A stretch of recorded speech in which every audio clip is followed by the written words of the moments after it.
আচ্ছা, তাহলে এতটুকু তোমার হচ্ছে গেল। এখানে আসো, এগুলো আবার প্রথম চ্যাপ্টারে কিছু কিছু পড়া ছিল, যেমন ফটোসিনথেটিক ইউনিটটা কি। আমরা জানি ক্লোরোপ্লাস্টের থাইলাকয়েড মেমব্রেনে অবস্থিত ফটোসিস্টেমটাই হচ্ছে ফটোসিনথেটিক ইউনিট হিসেবে কাজ করে। এখানে কিছু রঞ্জক থাকে, কত 30 থেকে 400 অণু ক্লোরোফিল এ থাকে, এটা কিন্তু এখানে ছিল। ঠিক আছে, এটা মনে রাখবা। ফটো অ্যাক্টিভেশন বলতে কি বুঝায়? পিগমেন্ট অণুর একটা ইলেকট্রন আলোক শক্তি শোষণ করে শক্তিকৃত হইল। ঠিক আছে, পিগমেন্ট অণুর একটা ইলেকট্রন আলোক শক্তি শোষণ করে যে শক্তিকৃত হয়, আলোক শক্তি শোষণ, কথা মনে রাখবা। আলোক শক্তি শোষণ করে শক্তিকৃত হওয়াকে বলা হয় ফটো অ্যাক্টিভেশন। তাহলে কি আলোর মাধ্যমে সে এক্সাইটেড হয়েছে, তাহলে আলো দিয়ে সেটা অ্যাক্টিভ হয়েছে, এই কারণে দেখো আলোক শক্তি শোষণ করে শক্তিকৃত হয়েছে, এই কারণে নাম হচ্ছে ফটো অ্যাক্টিভেশন। বায়োলজিতে সবচেয়ে শক্তিশালী অক্সিডেন্টের নাম কি? P680। অনেকে ভাবতে পারে P700 অতি লাল করে, কিন্তু না, মনে রাখবা বায়োলজিতে সবচেয়ে শক্তিশালী অক্সিডেন্টের নামটাই হচ্ছে P680। ঠিক আছে। আচ্ছা, এরপরে যে বক্সটা দিছে দেখো, এই বক্সটাও খেয়াল রাখবা। ফটোসিস্টেম 2 পানির অণু ভেঙে অক্সিজেন থেকে হাইড্রোজেন আর ইলেকট্রন পৃথক করে, তা দিয়ে কার্বোহাইড্রেট উৎপন্ন করে। মাথায় রাখতে হবে কিন্তু, ফটোসিস্টেম 2 ওয়ান না, কিন্তু ফটোসিস্টেম 2 তে পানি ভাঙবে, ভেঙে হাইড্রোজেন আর ইলেকট্রন নির্গত করবে, যা দিয়ে তারপরে কার্বোহাইড্রেট তৈরি করবে। তো বিজ্ঞানীরা চাইতেছে যে এই যে হাইড্রোজেন আর ইলেকট্রন ইলেকট্রন তৈরি করলো না, ইলেকট্রনের মুভমেন্ট মানে কি? কারেন্ট। বিজ্ঞানীরা চাচ্ছে এমন ভাবে কি কোনো কিছু করা যায় কিনা এই ফটোসিস্টেমটাকে কাজে লাগায় ইলেকট্রিসিটি তৈরি করা যায় কিনা। ঠিক আছে, এবং ওরা কিছুটা সক্ষম হয়েছে। যেমন দেখে লিখছে যে ইলেকট্রনিক কার্বোহাইড্রেট তৈরির পরিবর্তে সরাসরি ইলেকট্রিসিটি বা জ্বালানি করতে। এই যে বিজ্ঞানীগণ এখন চাচ্ছে এই প্রক্রিয়ায় সৃষ্ট হাইড্রোজেন ও ইলেকট্রনকে কার্বোহাইড্রেট তৈরির পরিবর্তে ইলেকট্রিসিটি বা জ্বালানি করতে। এই প্রক্রিয়ায় সৃষ্ট ইলেকট্রিসিটি বা জ্বালানি কি নামে পরিচিত হবে? গ্রিন এনার্জি, যা পরিবেশের জন্য ক্ষতিকর হবে না। ঠিক আছে, তাহলে গ্রিন এনার্জি যদি আমার পাইতে হয়, তাহলে আমার কোন ফটো সিস্টেম কাজে লাগাইতে হবে? Photo system 2। কোনটা কাজে লাগাইতে হবে? ফটো সিস্টেম 2 কাজে লাগাইতে হবে, এটা মনে রাখবা। ঠিক আছে, এবং ফটো সিস্টেম 2 তে কি হয়েছে? পানি ভেঙে হাইড্রোজেন আর ইলেকট্রন তৈরি করছে, যে ইলেকট্রনটা কার্বোহাইড্রেট তৈরি করার কথা ছিল। কিন্তু আমরা কি করলাম, বিজ্ঞানীরা এই কার্বোহাইড্রেট না তৈরি করে এটা থেকে তারা ইলেকট্রিসিটি তৈরি করতে চাইতেছে, যেটাকে গ্রিন এনার্জি বলবে, কারণ এটা পরিবেশের জন্য ক্ষতিকর হবে না। 2011 সালে এমআইটি, যারা ম্যাসাচুসেটস ইনস্টিটিউট অফ টেকনোলজির বিজ্ঞানীরা একটা কৃত্রিম পাতা তৈরি করেন, যে পাতা সূর্যালোকে স্থাপন করে পানির মধ্যে একটা পাতা রাখছে, সূর্যের আলো সরাসরি পড়ছে, সুন্দর মতো এখানে হাইড্রোজেন আর অক্সিজেন গ্যাস সৃষ্টি করছে, যেটা দিয়ে ওরা ইলেকট্রিসিটি তৈরি করতে পারছে।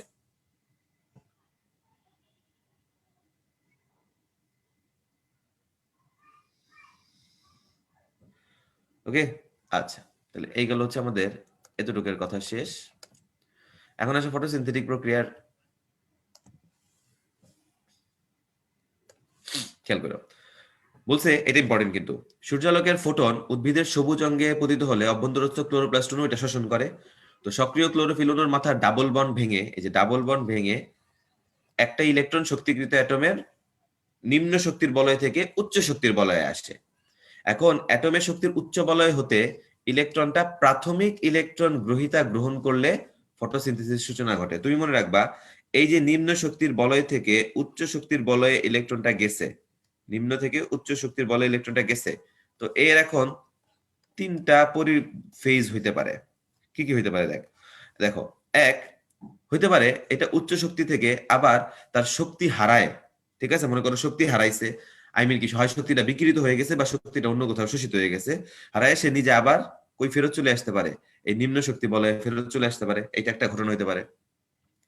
আরেকটা ঘটনা হইতে পারে কি, সে পাশে মনে করো অন্য একটা পদার্থ আসছে, যাকে তার শক্তি দিয়ে দিতে পারে। ঠিক আছে, কি দিয়ে দিতে পারে? কেবল শক্তি স্থানান্তর করতে পারে, কিন্তু ইলেকট্রন স্থানান্তর হবে না। এতেও কিন্তু ফটোসিনথেসিস হবে না। ফটোসিনথেসিস হতে হলে কি করতে হবে? এই উচ্চ শক্তি বলয়ের পাশে একটা ইলেকট্রন গ্রহীতা আসতে হবে, এই যেখানে যেটা বলছে, এই ইলেকট্রন গ্রহীতাকে এই উচ্চ শক্তি বলয়ের ইলেকট্রনটা ট্রান্সফার হইতে হবে। যদি এই উচ্চ শক্তির ইলেকট্রনটা তোমার ওই প্রাথমিক ইলেকট্রন গ্রহীতা গ্রহণ করতে পারে, তাইলেই কেবল এখানে ফটোসিনথেসিস হবে। ঠিক আছে, তাইলেই কেবল এখানে কি হবে? ফটোসিনথেসিস হবে। দেখো এই কথাগুলো লেখা আছে, এই দেখো, উচ্চ শক্তি বলয় হইতে শক্তি হারিয়ে পুনরায় নিম্ন শক্তি বলয়ে ফিরে যাওয়া, এক্ষেত্রে শোষিত তাপ শক্তি হতে পারে বা বিকিরিত হইতে পারে। এটা সালোক সংশ্লেষণে কোনো কাজে আসে না। শোষিত শক্তি পাশের কোনো পিগমেন্ট অণুকে পিগমেন্টের ইলেকট্রনকে দিয়ে উচ্চ বলয়ের ইলেকট্রনটা নিম্ন শক্তি বলয়ে ফিরে আসে। দেখো ইলেকট্রন ঠিকই আবার ফেরত আসছে, ও কিন্তু ইলেকট্রন দেয় না, ও খালি কি দিছে, শক্তিটা দিছে। এই কারণে কি হচ্ছে, এখানে খালি শক্তি স্থানান্তর হয়, ইলেকট্রন না। এই জন্য অ্যান্টেনা কমপ্লেক্সের সহিত আলোক শক্তি স্থানান্তরিত বিক্রিয়া কেন্দ্রের বিশেষ ক্লোরোফিল এতে আসে, কিন্তু তখনও কিন্তু ফটোসিনথেসিস হয় নাই। উচ্চ শক্তি বলয় হতে উচ্চ শক্তি সম্পন্ন ইলেকট্রনটা একটা প্রাথমিক ইলেকট্রন গ্রহীতাকে প্রদানে সমর্থ হওয়া, তাহলে কি হবে, এখানে ফটোসিনথেসিস প্রক্রিয়ার সূচনা হবে। তাহলে এটা যেন খেয়াল থাকে। এই যে তোমার মনে করো ইলেকট্রন নিম্ন শক্তি বলয় থেকে উচ্চ শক্তি বলয়ে গেছে, এর পরিণতি হচ্ছে তিনটা। একটা হচ্ছে সে শক্তি শোষিত বা বিকিরিত করে আবার আগের অবস্থায় ফিরে আসতে পারে, বা এমন হতে পারে শক্তিটা পাশের একটা পিগমেন্টকে দিতে পারে, দিয়ে ইলেকট্রনটা নিচে চলে আসলো। এতে খালি কি হলো, ক্লোরোফিল সক্রিয় হইলো, কিন্তু ফটোসিনথেসিস হইলো না। কিন্তু আরেকটা কি হইতে পারে, যেটা হচ্ছে তোমার এই ইলেকট্রনটাকে একটা ইলেকট্রন গ্রহীতা গ্রহণ করতে পারে, তখন হচ্ছে কেবল কি সম্ভব, ফটোসিনথেসিস সম্ভব। ঠিক আছে, এগুলো আমরা পড়ছি এখানে, আসলে পার্থক্য করে দিছে এগুলা, এমন কঠিন কোনো কিছু না। তুমি জানো আলোক নির্ভর অধ্যায় ঘটে হচ্ছে ক্লোরোপ্লাস্টের গ্রানার থাইলাকয়েড মেমব্রেনে, এটা ঘটে স্ট্রমার মধ্যে। যেহেতু আলোক নির্ভর, তাহলে আলোক শক্তি প্রয়োজন, এটা প্রয়োজন হয় না। এখানে কি হয়, আলোক শক্তি রাসায়নিক শক্তিতে রূপান্তরিত হবে। আর আলোক নিরপেক্ষ থেকে এই রাসায়নিক শক্তিটা কাজে লাগবে। দেখো কার্বন ডাই অক্সাইড থেকে যে শর্করা তৈরি হয়েছে, তখন এই শক্তিটাই কাজে লাগাইছে। এই অধ্যায়ে এনএডিপি বিজারিত হয়, আর এটা হচ্ছে বিজারিত এনএডিপি জারিত হয়। ক্যালভিন চক্রের সামারি দিছে, তিনটা সুন্দর মতো ভাগ করছে। প্রথমে কি 6 অণু রাইবোলোজ 1,5 বিসফসফেটের সাথে 6 অণু কার্বন ডাই অক্সাইড যুক্ত হয়ে প্রথম স্থায়ী পদার্থ তৈরি হবে, যেটা 12 অণু 3 ফসফোগ্লিসারিক অ্যাসিড।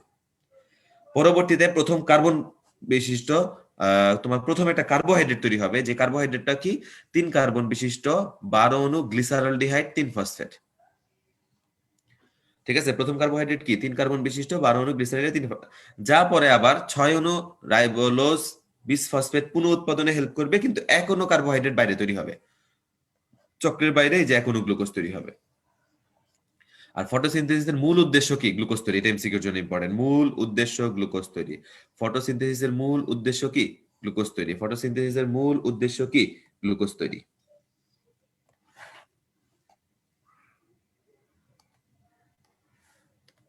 এই দেখো এখানে সুন্দর মতো দেখায় দেওয়া আছে যে প্রথমটায় কি হয়েছে, যে 6 অণু রাইবোলোজ 1,5 বিসফসফেট 6 অণু কার্বন ডাইঅক্সাইডের সাথে বিক্রিয়া করে 3 কার্বন বিশিষ্ট 12 অণু ফসফোগ্লিসারিক অ্যাসিড তৈরি করছে, যা পরে আবারও তোমার কি 3 কার্বন বিশিষ্ট গ্লিসারলডিহাইড 3 ফসফেট 12 অণু, গ্লিসারলডিহাইড 3 ফসফেট 12 অণু তৈরি করলো। এখান থেকে আবার কি করবে, যে পুনরায় তোমার 6 অণু রাইবোলোজ বিসফসফেট কি হবে, পুনঃ উৎপাদন করবে, কিন্তু পাশাপাশি চক্রের বাইরে কি হবে, চক্রের বাইরে একটা কার্বোহাইড্রেট পাওয়া যায়, চক্রের বাইরে কি পাওয়া যাবে, এক অণু গ্লুকোজ পাওয়া যাবে।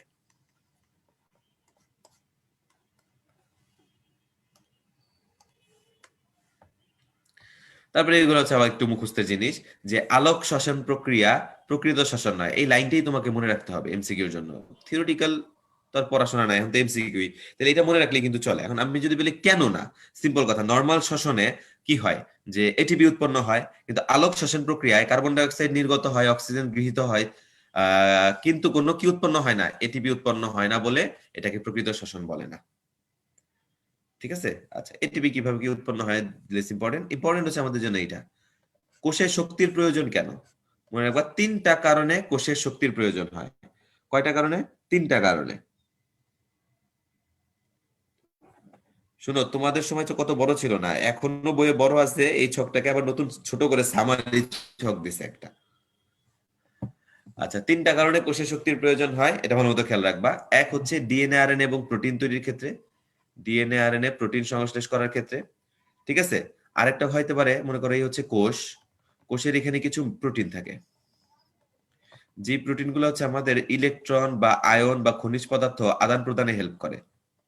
লাইক সোডিয়াম পটাশিয়াম পাম্প আছে একটা, এই সোডিয়াম পটাশিয়াম পাম্পের নামই হচ্ছে সোডিয়াম পটাশিয়াম এটিপিএস পাম্প। মানে কি এটিপি ছাড়া এটা চলতে পারবে না, তার মানে সক্রিয় ট্রান্সপোর্ট প্রক্রিয়ার জৈব অণু বা আয়ন মেমব্রেনের মধ্য দিয়ে আদান প্রদানের জন্য আমার কি লাগে, এটিপি লাগে। আর কোষের ভেতরে মনে করো ক্রোমোজোম আছে, প্রোটিন আছে, এগুলাকে যদি এক জায়গা থেকে আরেক জায়গায় নাও, ওই ক্ষেত্রেও তোমার কি লাগবে, এটিপি লাগবে। ঠিক আছে, তাহলে 3টা জায়গায় পাইলাম কি কি, ডিএনএ আরএনএ প্রোটিন তৈরিতে, মেমব্রেন ট্রান্সপোর্টারের মধ্যে, আর কোষের ভেতরে কোনো জিনিস এক জায়গা থেকে আরেক জায়গায় নিয়ে যাইতে।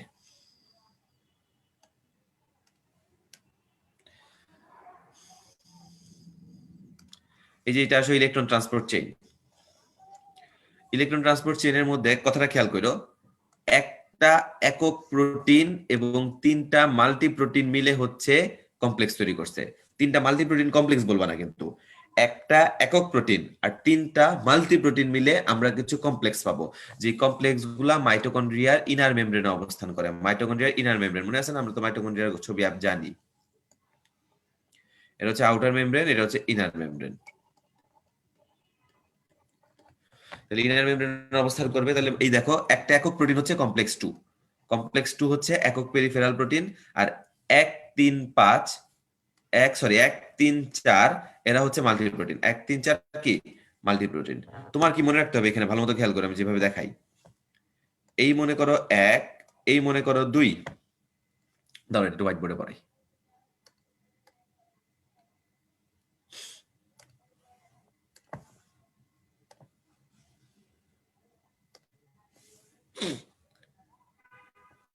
মনে করো কমপ্লেক্স 1, এটা হচ্ছে কমপ্লেক্স 2, এখানে হচ্ছে কমপ্লেক্স 3, এখানে হচ্ছে কমপ্লেক্স 4। খেয়াল করে আমি যেভাবে আঁকছি, এই একটা হচ্ছে এনএডিপি ডিহাইড্রোজিনেস, এটা হচ্ছে এফএডি ডিহাইড্রোজিনেস, এটা হচ্ছে সাইটোক্রোম,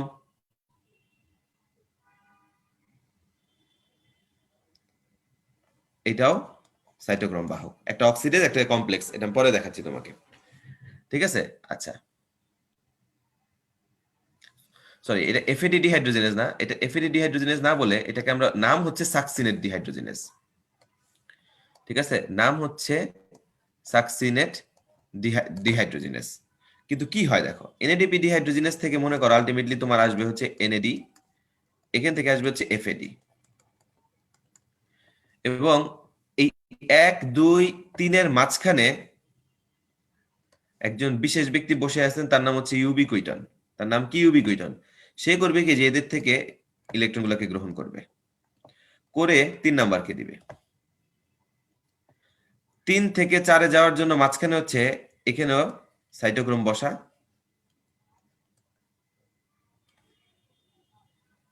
সাইটোক্রোম গুলো হচ্ছে এখানে নিয়ে যাবে, ঠিক আছে? তাহলে ইলেকট্রন 3 থেকে সাইটোক্রোম, সাইটোক্রোম আবার কই পাঠাবে?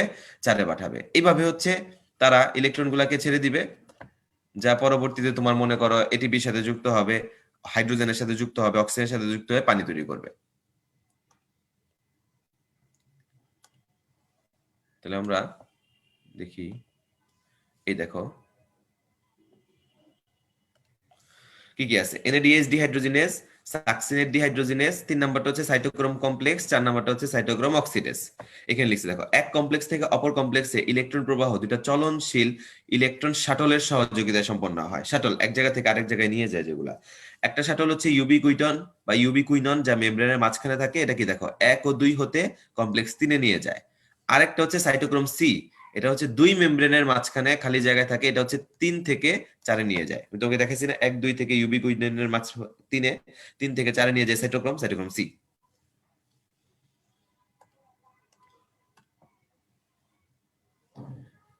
এই যে দেখো বলেই দিছে, ইটিসি 1 থেকে হচ্ছে এনএডিএইচ প্লাস এইচ প্লাস হতে ইলেকট্রন গ্রহণে ইউবিকুইটনের মাধ্যমে যায়, তাহলে ওটা কিসে পরিণত হয়? NAD plus.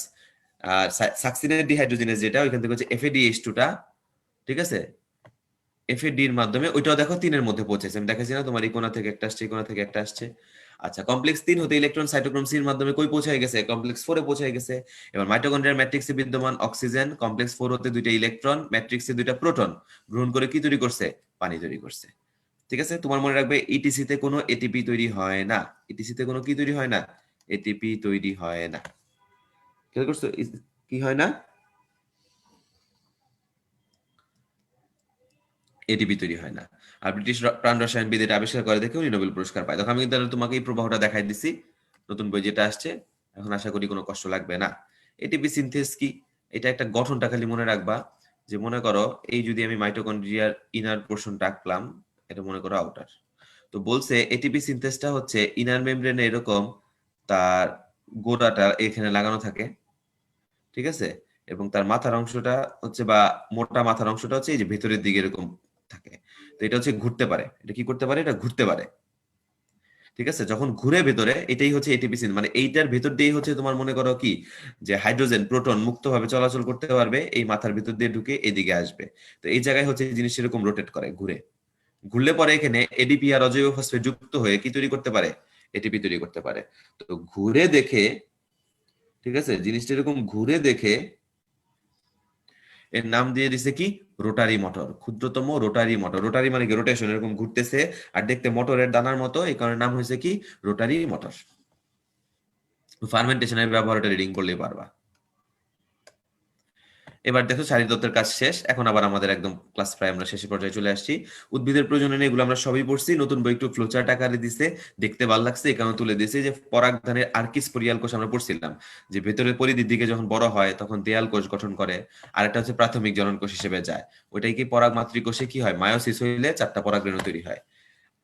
ঠিক আছে, আবার পরাগরেণু নিউক্লিয়াসের মধ্যে 2টা নিউক্লিয়াস পাই, একটা নালিকা নিউক্লিয়াস, জনন নিউক্লিয়াস। আমরা জনন নিউক্লিয়াস থেকে কয়টা শুক্রাণু পাবো, 2টা শুক্রাণু পাই, মনে করে দেখো, পড়ছি কিন্তু।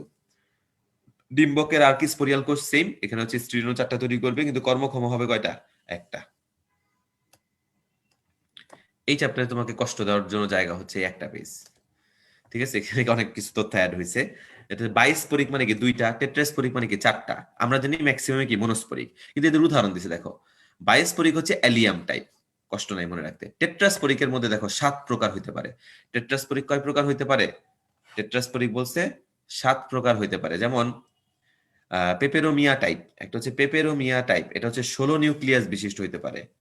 আর এটা হচ্ছে ফ্রিটিলারিয়া টাইপ, ফ্রিটিলারিয়া, দেখো ফ্রিটি, টি ট আছে, 8-এর মধ্যে ট আছে, তাহলে ফ্রিটিলারিয়া টাইপ হচ্ছে 8 নিউক্লিয়াস। ফ্রিটিলারিয়া কি 8 নিউক্লিয়াস। তারপর দেখো মনোস্পোরিক হচ্ছে অধিকাংশই 8 নিউক্লিয়াস বিশিষ্ট ভ্রূণথলি গঠন করে, কিন্তু একটা ব্যতিক্রম মনোস্পোরিক আছে, যেটা হচ্ছে তোমার অইনোথেরা। ঠিক আছে, অইনোথেরা,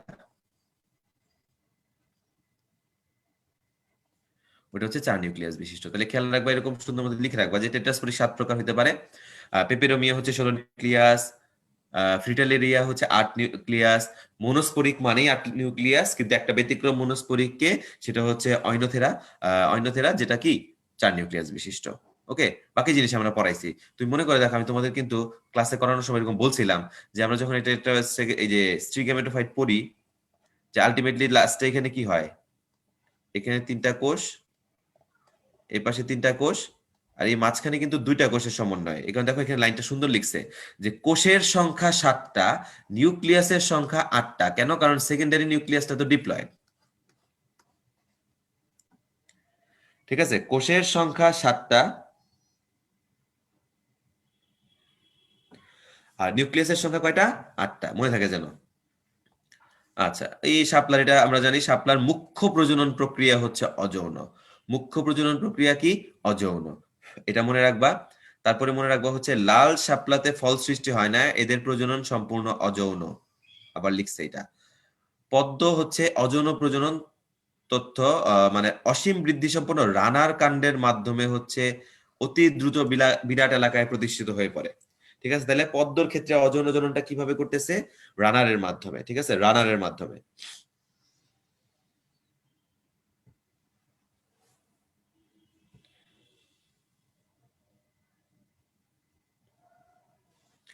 ওকে,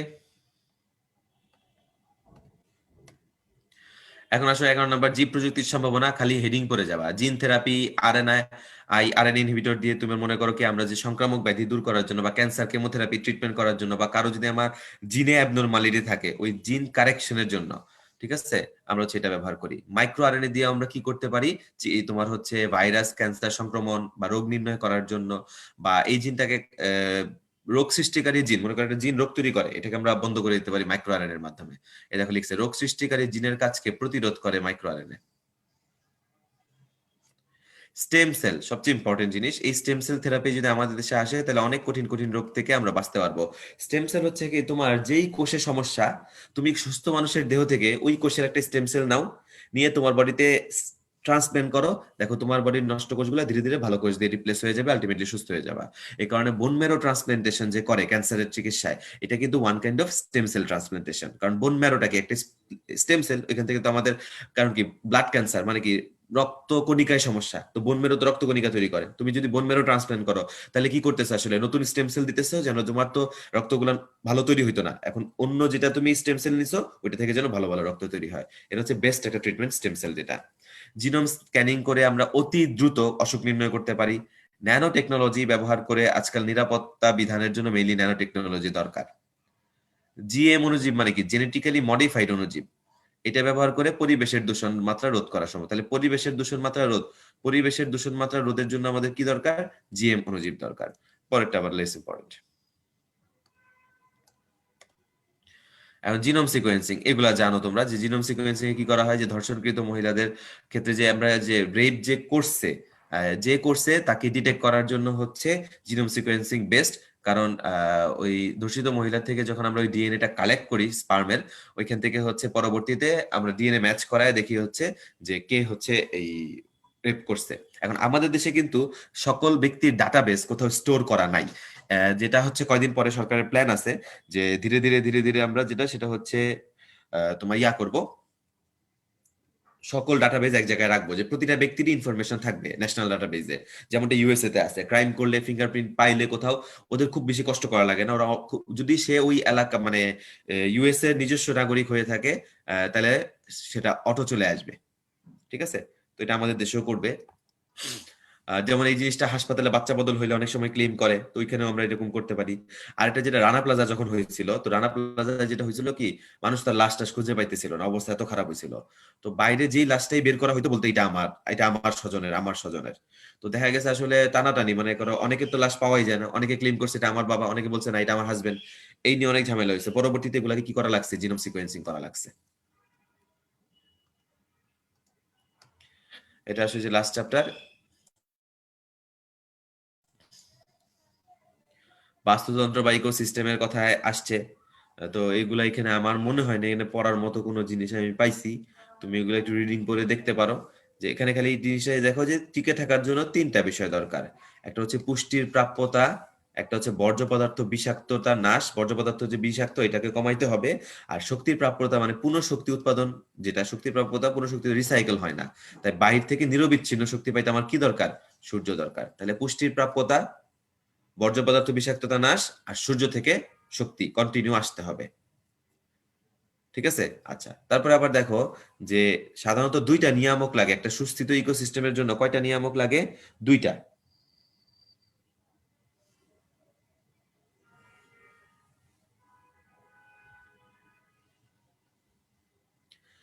ঠিক আছে, না তোমাদের তো এগুলা দিব আমরা এখন। মনে করো এটা যদি এখন প্রিন্ট করি, স্লাইডে এতগুলা স্লাইড হয়েছে, প্রিন্ট করলে তবে 2 পেজ, 2 পেজ কুরিয়ার করতে গেলে কস্টিং এর ব্যাপারটা খেয়াল রাখতে হবে না? তো আমাদের তো ইচ্ছা আছে তোমার সবগুলা বইয়ের এরকম সব তথ্যের, মানে ফিজিক্স কেমিস্ট্রি বায়োলজি সব মিলায় হচ্ছে আমরা হার্ড কপি বের করে তারপর তোমাদের জন্য দিব। তোমাদের জন্য কি আমরা পাঠাইতেছি না জিনিসপত্র, তাহলে এটা কেন দিব না? কি একটা মানে বোকার মতো কথা বললা। দুইটা নিয়ামক, একটা হচ্ছে তাপমাত্রা, একটা হচ্ছে বৃষ্টিপাত। ঠিক আছে, জীব সম্প্রদায় ইকোসিস্টেম সুস্থিত হবে কিনা এটা দুইটা নিয়ামকের উপর ডিপেন্ড করবে, একটা হচ্ছে তাপমাত্রা আর একটা কি, বৃষ্টিপাত। এই যে দুইটা নিয়ামক যেহেতু বলছে, তাপমাত্রা বৃষ্টিপাত, মনে রাখবা এটা। তারপর আসলে খাদ্য শৃঙ্খলের যে ব্যাপারটা আসছে চেইনের, এটা তুমি রিডিং পড়বা। আমার কাছে এখানে কঠিন মানে আহামরি কিছু মনে হয় নাই, আমার কাছে এটা ইম্পর্টেন্ট মনে হয়েছে, যেটা হচ্ছে একটা মরুজ উদ্ভিদের ক্ষেত্রে যে 4টা ভাগে ভাগ করা যায়, যে খরা এড়ানো উদ্ভিদ, কৌশলে খরা এড়ানো উদ্ভিদ, খরা সহ্যকারী উদ্ভিদ, খরা প্রতিরোধকারী উদ্ভিদ। ঠিক আছে, আর উপকূলীয় বনাঞ্চলের বৈশিষ্ট্যের ক্ষেত্রে তোমার যেটা মনে রাখতে হবে, লবণাক্ততা বৃদ্ধির সাথে সাথে যৌন জননের ঘটনা কমে যায়, ক্লোনাল বংশবৃদ্ধি লক্ষ্য করা যায়, শস্য উদ্ভিদের চেয়ে অপেক্ষাকৃত কম, বৃদ্ধির হারটা শস্য উদ্ভিদের চেয়ে কি অপেক্ষাকৃত কম হবে, নাইট্রোজেনের ঘনত্ব বেশি থাকবে। ঠিক আছে, তাহলে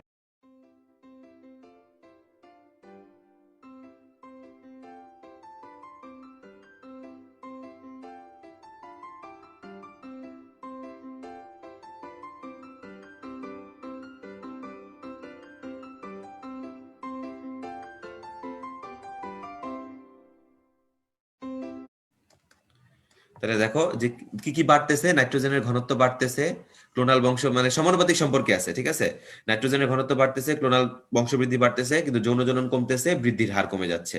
আর কি মনে রাখবো, শুষ্ক ওজনের 10 থেকে 50 ভাগ, এটা তুমি জানো, জরায়ু যঙ্করোদ্গম দেখা যায়, শ্বাসমূল থাকে। ঠিক আছে,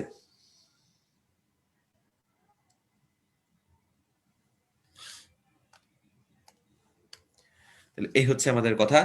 তো যা আমরা পাইলাম সবই শারীরতত্ত্ব। এই শারীরতত্ত্বে যাই অ্যাড হইছে, আরো অনেক তথ্য অ্যাড হইছে। ঠিক আছে? আমার কাছে যেটা অ্যাপারেন্টলি মনে হয়েছে ক্লাসের জন্য ইম্পর্টেন্ট, আমি তোমাকে অতটুকু এখানে পড়াইছি। কিন্তু তোমাদেরকে আমরা যখন পাঠাবো যে তুমি এটা পড়বা, মানে আমরা যে তোমাদেরকে কপিটা পাঠাবো, ওই কপির মধ্যে কিন্তু আরো অনেক তথ্য থাকবে। ঠিক আছে? কিন্তু যেটা ইম্পর্টেন্ট সেটাই আমি তোমাকে পড়াইছি।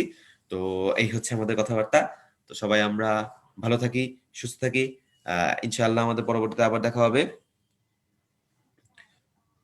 আসসালামু আলাইকুম।